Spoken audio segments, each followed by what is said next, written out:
une responsabilité claire, directe, entre le discours d'Abbas et ce type d'attaque tel que ce matin à Kiryat Arba. Est-ce qu'il y a un lien, comme le disent certains?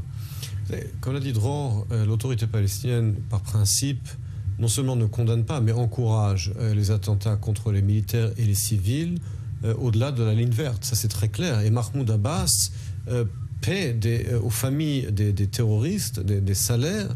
Il nomme des lieux publics dans les villes et les villages de l'autorité palestinienne après des terroristes qui ont commis ce genre d'actes. Donc il y a là un message très clair. Il appelle ça des actes de résistance.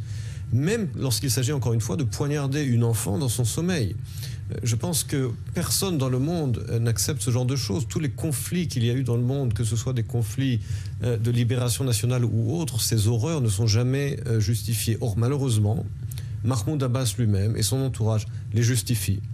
Et là, je pense que lorsque la communauté internationale, qu'il s'agit de pays comme la France ou d'autres, veulent s'investir dans ce conflit, j'imagine avec de bonnes intentions, pour essayer de le résoudre, ils ne peuvent pas ignorer le fait qu'il y a là, encore une fois, un véritable problème de fond du côté de l'autorité palestinienne.